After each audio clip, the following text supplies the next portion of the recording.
welcome back to my channel.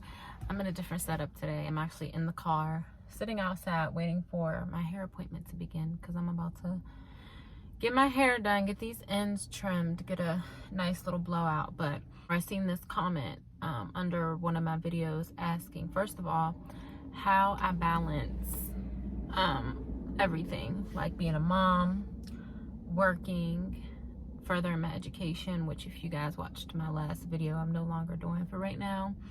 How I balance it all, because let me tell you, having an advising position, it requires a lot of time and a lot of energy. You can do it. It's just all about how you manage your time, but most importantly, how you plan that time for yourself. So for instance, like today, I just decided to take a day. Monday is the first day of fall registration. And I know for a fact that I'm going to be super busy.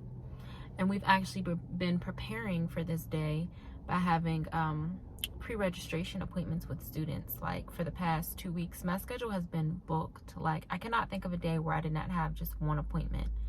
So I figured today would be the perfect day to use my personal time and just take a day to myself. No kids, nobody's in this car with me. Just me. A day to do things that first of all I need to do, like get my hair trimmed, but self-care things so that I can feel refreshed for the upcoming week, because I know for a fact it's about to be busy. So that's one way that I balance everything. I make time for self-care. It's really important. If you don't do that, then you're going to become super drained, super stressed. You'll literally make yourself sick. So it's really important that you figure out ways to incorporate self-care into your schedule somehow. Also, keep a planner. I wish I had my planner with me. Just let me know if you guys want to see a video on that, but my planner literally organizes my life. If I tried to keep everything that I had to do in my head, every appointment that I have, I would not be able to function properly. I'm pretty sure there are people out there who do that, but I cannot. I have to have it down on paper. I open my planner. I just open it as soon as I get to work. I open it and I just keep it open for the day. Also set boundaries, work boundaries, meaning my schedule. So if I say that I work 9 to 5, when I get home, I'm not about to be checking my email. I'm not about to be logging in and doing work unless something happened to where I needed to come in late, or I couldn't finish something that's super important, something that's like priority. Then after I put my son down to bed and everything and spend time with him, then I will log on. But for the most part, I don't have extended hours. I'm not about to be sitting at home at 9:00 p.m. responding to emails, because I'm pretty much just working with no pay. Like that's not how it works, and it's not good for your mental health. If you clock in at 9 and clock out at 5, then keep those time frames. You set those expectations for students and other co-workers. So the minute that you step outside of that is when they think that they can kind of just contact you whenever. And I mean, if that's the type of life that you want to live, go ahead, but I do not want to live that type of life.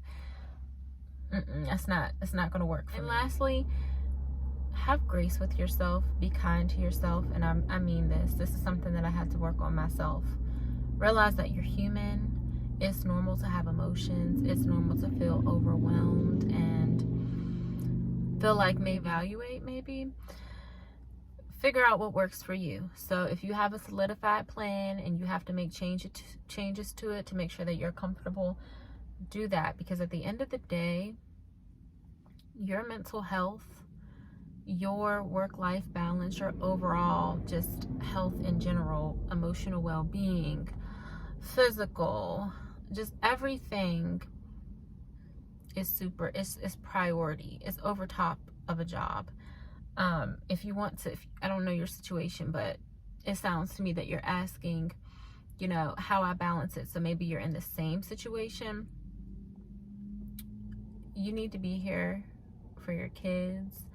I don't know if you have a significant other. You need to be here for your family. You need to be here for yourself. You cannot allow things and situations to literally run you dry, because they will.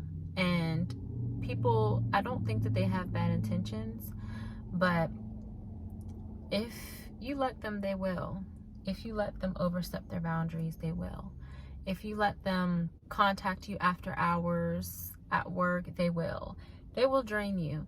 And then if something, God forbid, were to happen to you, you know, they might feel bad for a second, but life goes on. Like, you have to remember these types of things when it comes to balancing. Put your health primary, and then everything else kind of comes after, because how can you assist people in any way in life in general whenever you're not well yourself? Just like that saying goes, like, how can you fill other people's cups when your cup is empty?